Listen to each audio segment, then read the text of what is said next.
Hari ini, marilah pelajari firman Tuhan yang bertajuk Kebenaran yang perlu kita cari di tempat ia dapat dijumpai.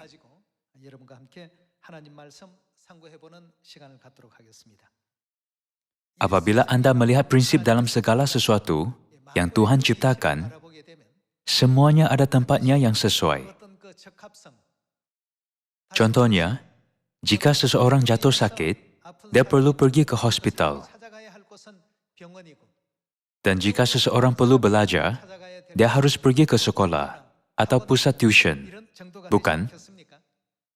Seperti itu, jika kita ingin mencari kebenaran dan menerima pengampunan dosa serta kehidupan kekal, kita perlu pergi ke mana? Banyak orang di dunia mengetuk pintu mana-mana gereja. Mereka mencari di sini-sana secara membuta tuli, tanpa memahami prinsipnya. Namun, Nabi Amos bernubuat bahwa orang tidak akan menemuinya, meskipun mereka mencarinya sepanjang hidup. Apabila kita melihat ungkapan yang mengejutkan, mereka akan mengembara dari laut ke laut. Betapa letihnya mereka, sehingga tidak dapat berjalan baik-baik. Ada ramalan bahwa orang akan merayau-rayau untuk mencari firman Tuhan, tetapi tidak mendapatnya. Apabila kita melihat ramalan itu, Bapa dan Ibu memberi kita kebijaksanaan untuk mencari tempat itu melalui Alkitab. Jadi saya ingin memahami bahagian ini bersama kalian pada hari ini. Jadi kita harus mengkaji Alkitab dan dibimbing Tuhan pada hari Sabat ini, agar mengetahui apakah kebenaran yang mesti kita jumpa, dan kita harus pergi ke mana agar mendapatnya. Saya pernah berkongsi sebuah cerita dengan Anda sebagai contoh. Seorang lelaki bersungguh-sungguh mencari sesuatu di dataran besar pada tengah malam. Melihat dia mencari sesuatu, seorang pejalan kaki bertanya, "Apakah yang kamu cari pada tengah malam?" Lelaki itu menjawab, "Saya sedang mencari kunciku." "Di manakah kamu hilang?" Lelaki itu berjawab, "Di halaman depan rumahku." Dia hilang kunci di rumah, tetapi dia keluar ke dataran besar untuk mencarinya. Apakah pendapatmu? Itu tidak masuk akal. Seperti itu, ramai orang berkata bahwa mereka mencari Tuhan dan kebenaran. Kerana mereka tidak tahu di manakah Tuhan, mereka tidak dapat mencari atau menjumpai Tuhan. Tambahan pula, apakah yang mereka tidak jumpa, mereka juga tidak menjumpai kebenaran. Jika kuncimu hilang di rumah, bukankah Anda harus mencarinya di rumah? Itu betul-betul bodoh. Datang jauh ke dataran untuk mencari kunci. Apabila kita lihat di sekeliling, ada ramai orang buat kebodohan seperti itu. Jika kita ingin mencari kebenaran, bukankah kita harus pergi ke tempat yang ada kebenaran? Jika kita ingin mencari Tuhan, bukankah kita harus pergi ke tempat yang ada Tuhan? Jadi, kita perlu tahu bagaimana mencari tempat yang Tuhan suruh kita datang pada akhir zaman ini. Dan siapakah yang Tuhan suruh kita cari di sana? Hari ini, mari kita cari jalan itu dengan mengikuti semua ramalan yang diberikan Tuhan. Mari kita lihat buku Wahyu, bab 22.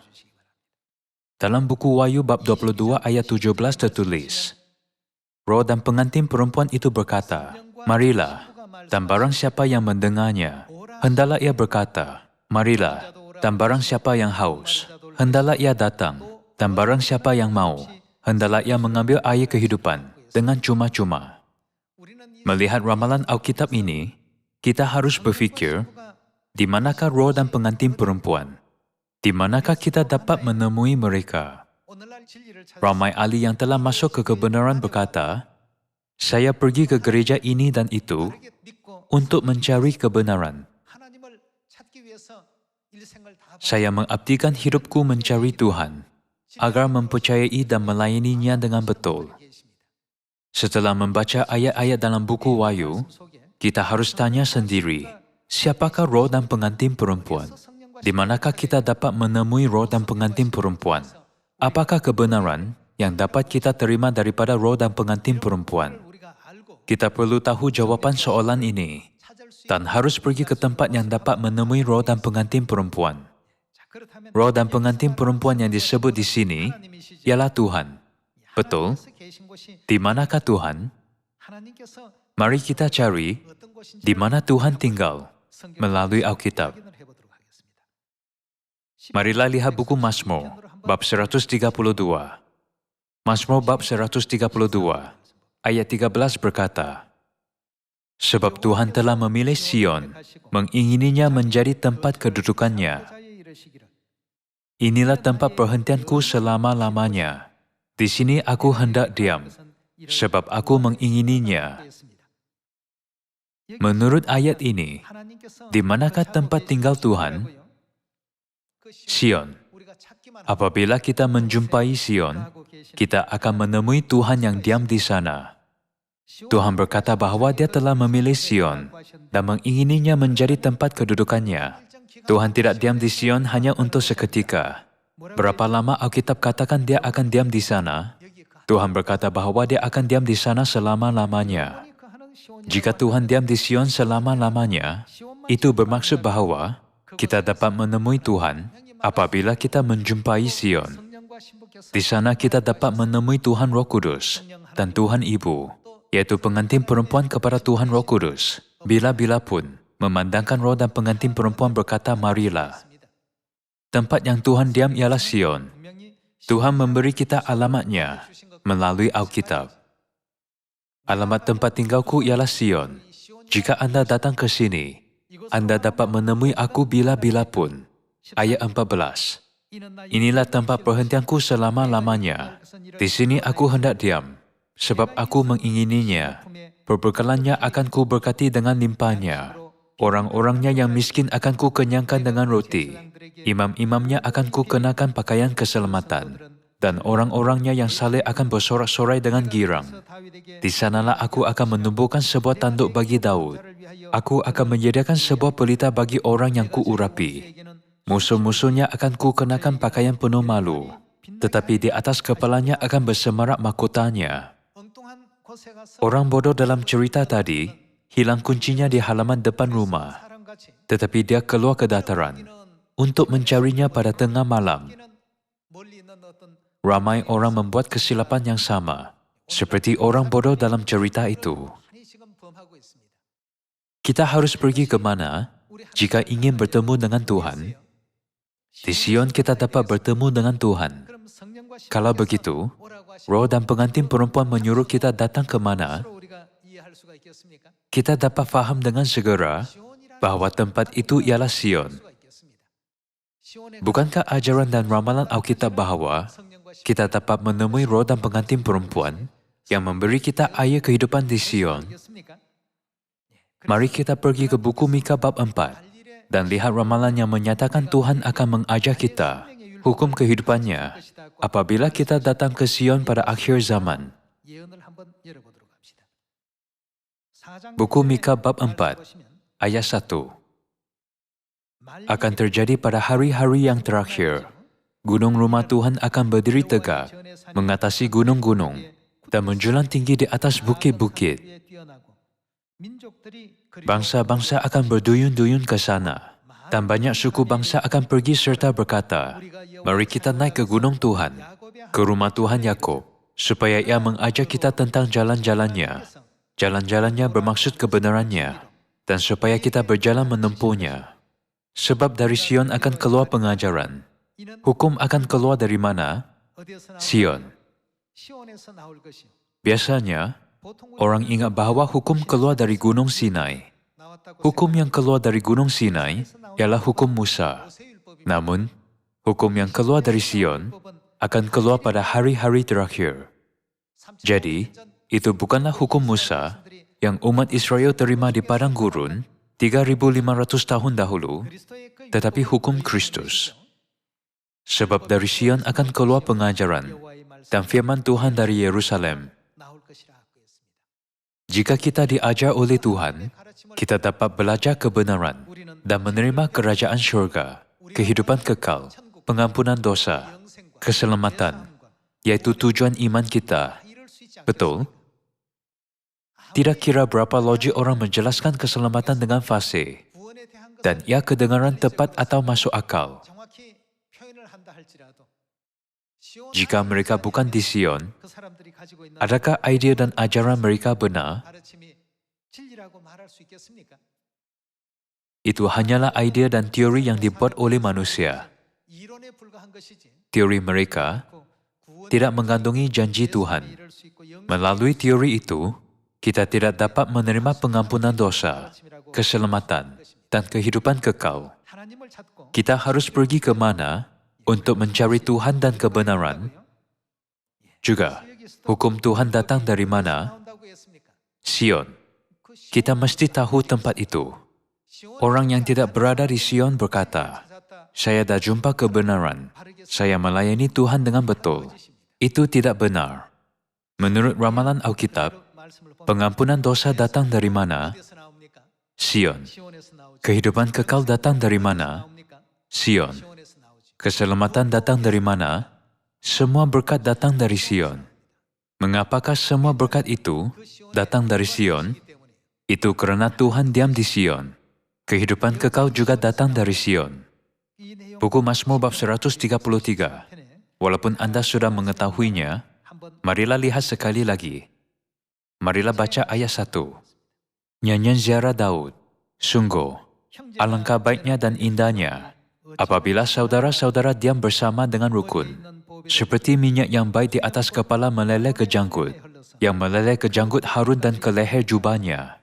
Seperti embun gunung Hermon, yang turun ke atas gunung-gunung Sion. Sebab kesanalah Tuhan memerintahkan berkat. Apakah berkat yang Dia berikan? Kehidupan untuk selama-lamanya. Di manakah Tuhan memberi berkat kehidupan kekal? Di Sion. Tuhan memberi berkat.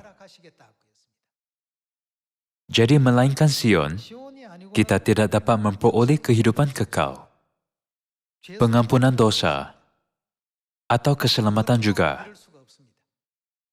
Jadi, apakah Sion, yaitu tempat Tuhan memberi kita semua janji itu? Marilah lihat bagaimana mengenali Sion dengan betul melalui Alkitab.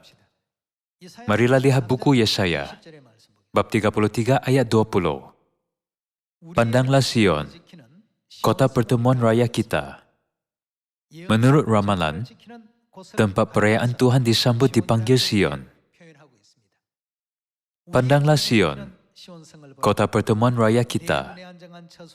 Matamu akan melihat Yerusalem, tempat kediaman yang aman, kemah yang tidak berpindah-pindah, yang patutnya tidak dicabut untuk seterusnya, dan semua talinya tidak akan putus. Di situ kita akan melihat betapa mulia Tuhan kita. Tuhan berkata bahawa Dia akan bersama dengan kita di Sion, yang menyambut perayaannya, seperti tempat yang penuh sungai dan aliran yang lebar. Perahu dayung tidak melaluinya, dan kapal besar tidak menyeberanginya. Sebab Tuhan ialah hakim kita. Tuhan ialah yang memberi hukum bagi kita. Tuhan ialah Raja kita. Dia akan melakukan apa? Menyelamatkan kita. Keselamatan datang dari mana? Sion. Hukum datang dari mana? Sion. Kehidupan kekal datang dari mana? Semua pun datang dari Sion. Walaupun orang ingin mencari kebenaran, mereka tidak dapat menjumpainya, tidak kira mereka mengembara dari laut ke laut. Mereka perlu mencarinya di mana? Sion. Orang mencari di sini dan sana. Alangkah baiknya jika mereka menjumpai Sion. Kalau tidak, semua usaha mereka sepanjang hidup akan menjadi sia-sia. Kita mesti menjumpai Sion. Keselamatan ada di Sion, dan kehidupan kekal juga ada di Sion. Ayat 23. Tali-talimu sudah kendur, tidak dapat mengikat tegut yang layar di tempatnya, tidak dapat membentangkan layar. Pada waktu itu orang akan membagi-bagi rampasan banyak-banyak, dan orang-orang lumpuh akan menjarah-jarahan. Tidak seorang pun yang tinggal di situ akan berkata, "Aku sakit," dan semua penduduknya akan diampuni kesalahannya. Di situ bermaksud mana? Sion. Orang yang tinggal di Sion menerima apa? Diampuni kesalahan, bermaksud mereka akan diampunkan dosa. Ada pengampunan dosa di Sion. Ada kehidupan kekal di Sion. Ada keselamatan di Sion. Hukum juga diisytiharkan di Sion. Kalau begitu, dapatkah orang yang tidak mengetahui Sion bercakap tentang keselamatan Tuhan, kehidupan kekal, dan pengampunan dosa? Pasti tidak dapat. Semua berkat itu datang dari mana? Sion. Menurut ayat 20, apakah yang disambut di Sion? Perayaan Tuhan. Kalau begitu, bukankah kita harus mengetahui manakah tempat yang menyambut perayaan Tuhan? Kita mesti pergi ke Sion untuk mencari Tuhan, kerana Tuhan diam di Sion. Di Sion saja, kita dapat menjumpai roh dan pengantin perempuan.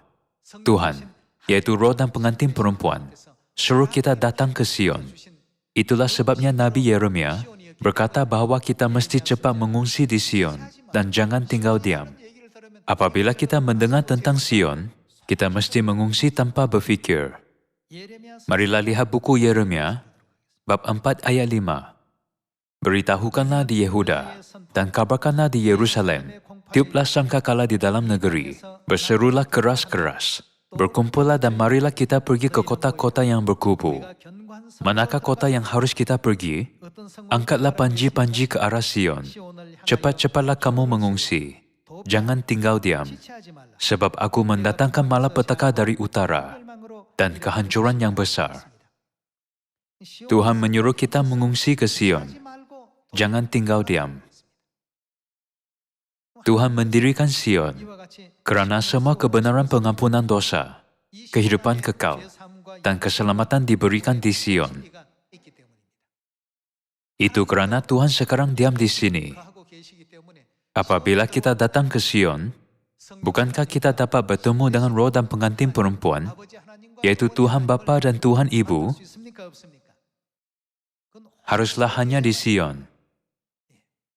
Memandangkan Sion ialah kota perayaan Tuhan, kita perlu belajar tentang perayaan Tuhan. Marilah lihat buku Imamat, bab 23 ayat 1. Berbicaralah kepada orang Israel dan katakan kepada mereka, apakah ini hari-hari raya yang ditetapkan Tuhan, yang harus kamu maklumkan sebagai waktu pertemuan kudus? Waktu perayaan yang kutetapkan adalah yang berikut. Ayat 3 berkata, 6 hari lamanya boleh dilakukan pekerjaan, tetapi pada hari yang ketujuh haruslah ada Sabat, hari perhentian penuh. Perayaan mingguan, iaitu hari Sabat disambut di mana? Sion, yang dikatakan Alkitab. 6 hari lamanya boleh dilakukan pekerjaan, tetapi pada hari yang ketujuh haruslah ada Sabat. Janganlah kamu melakukan sesuatu pekerjaan. Itulah Sabat bagi Tuhan di segala tempat kediamanmu.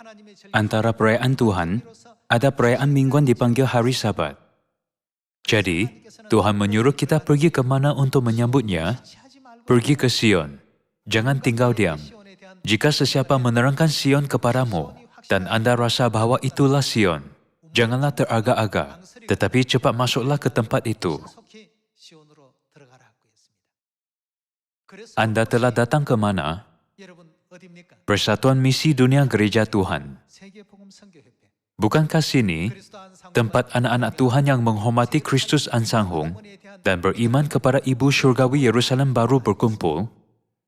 Marilah lihat apakah perayaan lain yang disambut selain hari Sabat. Kita perlu memeriksa sama ada perayaan Tuhan disambut atau tidak. Tetapi, ramai orang merayau-rayau mencari kunci hilang di tempat yang sama sekali tidak berkaitan. Mereka ingin menjumpai apa yang hilang, tetapi mereka mencari di tempat yang salah. Bolehkah menjumpainya? Kunci yang hilang di rumah, dapatkah menjumpainya di dataran besar? Anda tidak akan menjumpainya sepanjang hidup Anda. Begitulah situasi semua agama sekarang. 2000 tahun dahulu, Yesus sudah mengetahui zaman ini apabila orang ramai menyembah Tuhan dengan ajaran manusia. Bagaimanakah ibadah mereka kepada Tuhan? Bukankah Yesus menegur mereka dan berkata, "Percuma kamu beribadah kepada Tuhan"? Kalau begitu, bagaimanakah pula dengan kita yang telah datang ke Sion?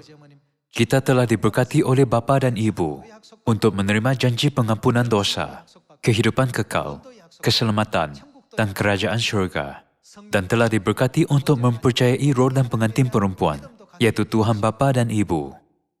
Kalian semua, dari pandangan rohani, kita ialah orang yang paling dicemburui oleh malaikat. Ada banyak perkara yang menakjubkan di syurga, tetapi ada sesuatu yang malaikat cemburu di bumi ini.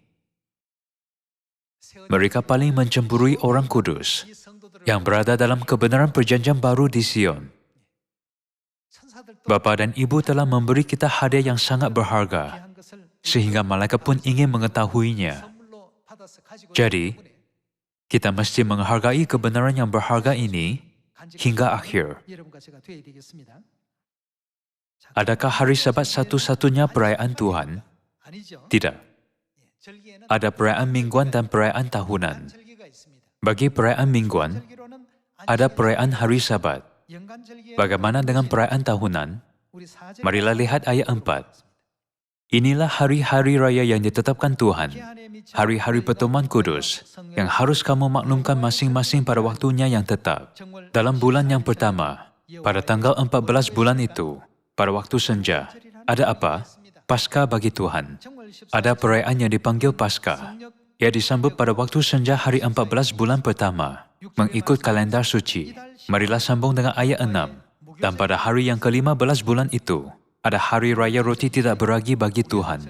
Kita mesti mencari gereja yang menyambut perayaan Paskah dan perayaan roti tidak beragi. Ini kerana gereja itulah Sion yang diramalkan dalam Alkitab.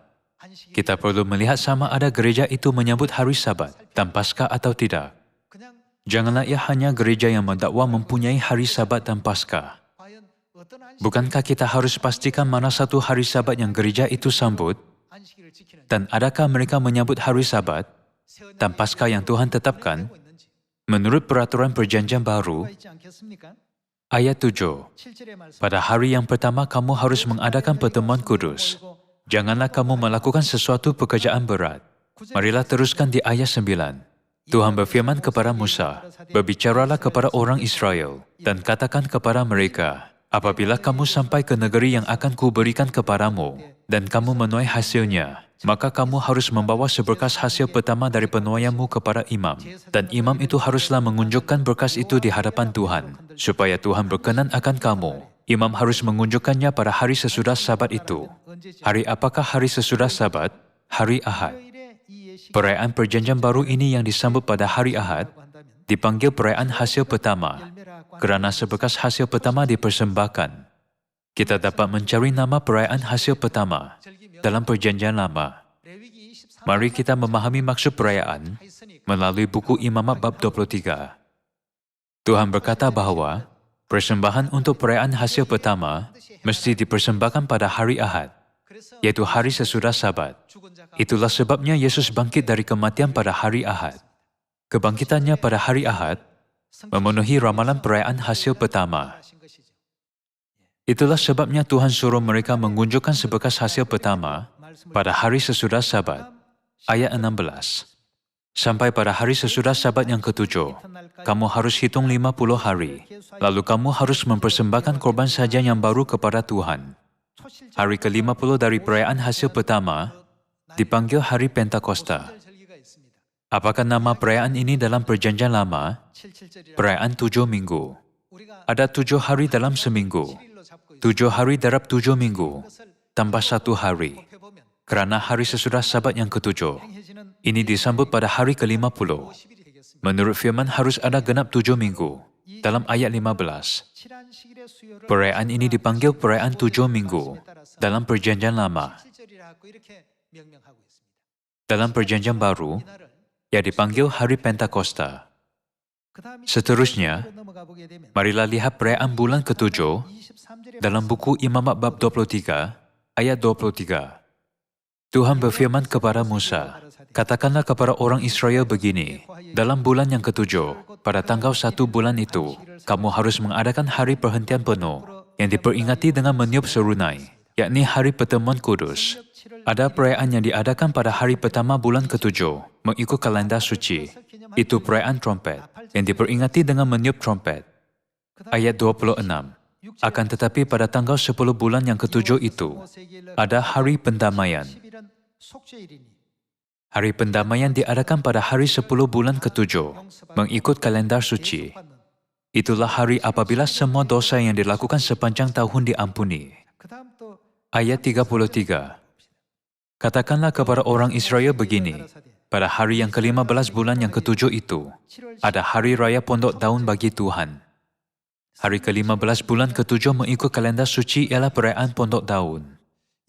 Dalam buku Yesaya bab 33, tempat perayaan ini dirayakan dipanggil Sion. Antara semua gereja Kristian di seluruh dunia, yang manakah menyambut hari Sabat, Paskah, dan semua 7 perayaan dalam 3 kali, dalam perayaan Perjanjian Baru, Persatuan Misi Dunia Gereja Tuhan. Jadi semua manusia mesti berhenti mengembara dari laut ke laut, tetapi pergi mencari tempat yang disaksikan dalam Alkitab. Itulah tempat yang mereka dapat bertemu dengan Tuhan dan mencari kebenaran. Apakah tempat ini? Sion. Siapa tinggal di Sion? Siapakah Tuhan yang Maha Kuasa tinggal di sana? Tuhan Bapa dan Tuhan Ibu. Hari Sabat, 7 perayaan dalam 3 kali, dan semua perintah Perjanjian Baru dipatuhi di tempat ini. Sebab kesanalah Tuhan memerintahkan berkat, kehidupan untuk selama-lamanya. Tuhan janji akan memberi berkat kehidupan kekal di Sion. Jadi, janganlah kita mencari kehidupan kekal dari tempat lain. Itu tidak munasabah untuk mencari kunci di tempat yang tidak akan menjumpainya. Anda perlu mencarinya di tempat ia dapat dijumpai. Kita semua telah dibenarkan Bapa dan Ibu untuk masuk ke Taman Sion yang mulia. Jadi kita mesti mematuhi sepenuhnya ketetapan, peraturan, dan hukum yang Tuhan istihad dan ajarkan di Sion. Saya tamatkan khotbah hari ini dengan harap agar semua anak-anak Sion sentiasa bersuka cita atas berkat pengampunan dosa, keselamatan, dan kehidupan kekal. Sekian, terima kasih.